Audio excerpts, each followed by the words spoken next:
On approach to San Juan's International Airport, the first thing you see is the color blue. Blue tarps covering battered rooftops that stretch as far as the eye can see.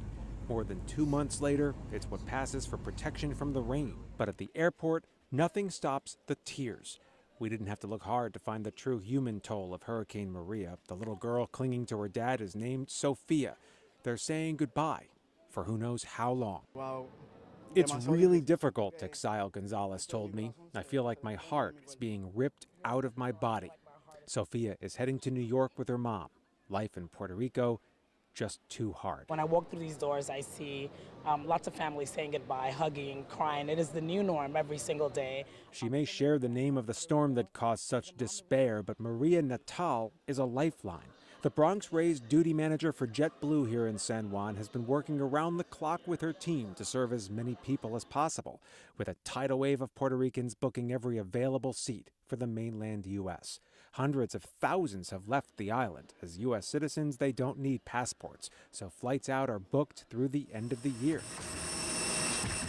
In the meantime, the inbound flights land laden down with relief supplies. This flight from JFK carrying pallets of water destined for a special storeroom at the airport for the families of the 300 JetBlue employees in San Juan, many of whom share the same dire straits as the passengers they're serving. 2 months after the storm, more than half of Puerto Rico was still in the dark. It's tough to see so many people day in and day out just not being able to continue any longer without any power, any water, any utilities. And back at the TSA checkpoint, every day and every night, it's the same story here. More tears, more farewells. It's gonna be really hard when I leave today. More frustration. Migdalia Figueroa flew down here from the Upper West Side to convince her brother and ailing father to come back with her, but they refused.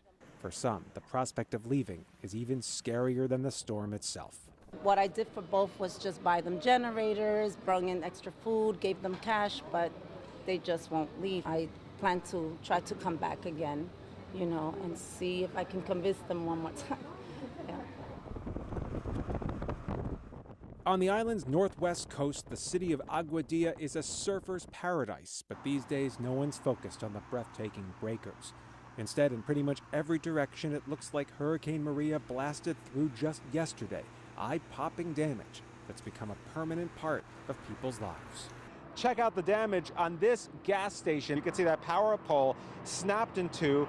Most of it wound up on the awning above the gas station, and no one has been by in 2 months, even to clean up the debris that it left behind. We are faithless because we don't know when we're going to have again. You've lost faith. Yes. The progress is so slow, Jeza Acosta says she's given up hope. We talked to her as her husband filled their car in that rickety gas station. Seems like nothing here has moved an inch since September 20th. I can understand her feeling. Lieutenant Colonel Andy Olson is officer in charge of the Army Corps of Engineers for the entire western third of the island. He invited us to see the colossal work in progress. More than 1,000 power crews now on the ground in Puerto Rico. These workers in Aguadilla are Texans, flying the Puerto Rico flag as they try to stitch the grid back together. But it's incredibly slow going. You really have to see it to get a full appreciation for the damage in this part of the world. Hurricane Maria laid waste to thousands of power poles, tens of thousands of wires like these, which are inactive at this point, obviously. To get them back up and running, though, they've had to use some ingenuity. They're going to take the lines from this side of the street and move them to those existing newer poles on the other side of the street. For people who live in this neighborhood, it's an agonizing wait. I just compare it just like when my grandparents used to talk to me about what they used to live in the 40s and the 30s. So basically, we have learned to do many things that we didn't do before, like washing clothes outside with water, no machines, no electricity. No material, you can do that. There's no material, there's no money from FEMA. How is it ever going to be fixed? Thing is, there is both material and money. It's just that the scope of this job is unlike anything Colonel Olson has ever experienced. How many light poles are there on this island? I don't know. There's thousands upon thousands. From this makeshift military base at the Aguadilla airport, he's already ordered nearly 64,000 poles, more than 7,200 miles of cable to be replaced inch by inch. And those blue tarps we saw from the plane, When we visited 8 weeks after the storm, the Army Corps had installed 10,000 of them, but had at least 50,000 to go. It's tedious, beyond agonizing, but for Colonel Olson, who will spend the holidays away from his wife and 3 kids, it's the payoff that's worth it. The team out here, they go out in the field, they watch the work being done, and they see the lights turn on, and they see the the hope and the joy and the gratitude that comes from that. So very, very rewarding and very, very real. You know, that person, all of a sudden their world lit up. No, this isn't a bodega in the Bronx or a street corner in Staten Island. It's the Santa Teresita section of San Juan. And those are Con Ed trucks. When you hear it in the news is one thing. When you're here in the ground, then you really get a good idea of what's going on. Rich Gonzalez is a long way from home. He and 100 other Con Ed line workers volunteered for special duty here. Electricity is so valuable to us. All the things we do on a daily basis for so many different things. If you know there's a lot of people without power out there and there's something you could do, you definitely want to be out there and do it as much as you can. So that's why I volunteer to come over here and to put people back in lights. We're driving in marked vehicles and you'll hear people beeping at you. And of course our first response as a New Yorker to say, hey, what are you beeping at? And they're beeping to say hello and to thank you. Getting here was anything but easy. Con Ed shipped more than 70 vehicles by sea to meet up with the line workers who arrived by air. But it took 6 weeks for the Puerto Rico Power Authority, PREPA, even to ask for help because of the ill-fated contract it signed with Whitefish Energy, the tiny Montana company originally hired by PREPA. The cash-strapped utility had opted to hire Whitefish because of the logistical complexities of transporting and housing out-of-town power crews like Con Ed's. But they are here now, and they're staying until all the lights are on. You got people without power and you want to do the best you can. It could be anywhere in the world. If there's something we could do, I want to be there to do something. They aren't the only public servants from the New York area on the ground to make a difference here. In Bayamon, just outside San Juan, we found a bunch of New Jersey cops keeping the traffic flowing. 8 weeks since the storm, the majority of traffic lights still useless. And that's where the New Jersey State Police comes in. It's shocking to see the damage the hurricane did to this island and to the people here. Sergeant Carlos Rodriguez is a state trooper born in Puerto Rico. His family is still here. This is his second deployment since Hurricane Maria, among about 200 troopers and police officers from the Garden State to supplement local law enforcement during the post-hurricane crisis. Officer Sam Trimble is from Mountain Lakes Police. They've gone through so much here, and you don't even hear a horn blowing, and people are so grateful. Every intersection you walk through, people are saying thank you. 6 hours, New Jersey's like up in arms, feeling ready to fight and stuff, but yeah.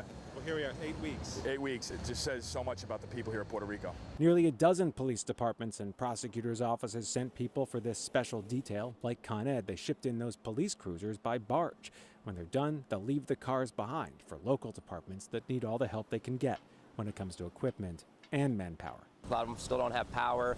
They're working on here, supporting them, alleviating some of their responsibilities so they can focus on some of their personal issues. It's so great to be a part of that. Today, FEMA sent these New Jersey cops to this intersection in the city of Bayamon, one of any number of intersections that have no traffic lights working and where chaos would reign if not for these New Jersey cops. They are doing a lot more than directing traffic. The Jersey Task Force, on its own dime, has been reaching out to members of the community, many with ties to law enforcement officers back home.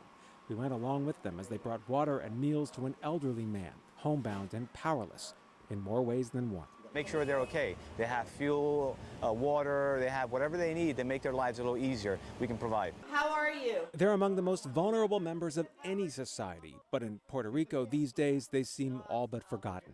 In this mountaintop nursing home, a handful of senior citizens are waiting to die.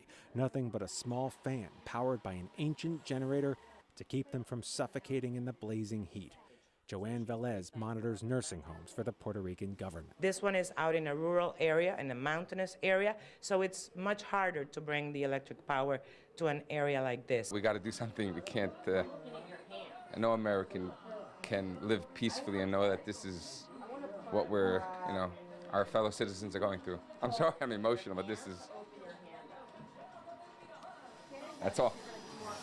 It's nothing if not an outrage when this group of New York philanthropists isn't willing to let stand. On this day, UJA Federation and the Apia Foundation marked their 25th relief flight to San Juan, unloading 2,500 pounds of goods from their donated corporate jet before they headed for the hills. First to a senior center where they delivered meals. Happy Thanksgiving. offered wellness checks and a helping hand. Eric Goldstein is the president of UJA. These are people who mostly still have no power at home.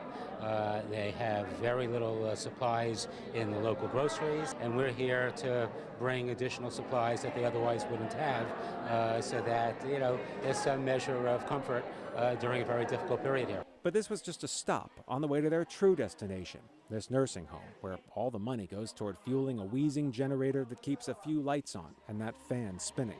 It's an incredibly sad place, but on this day, laughter. It's like they're all pretty except you.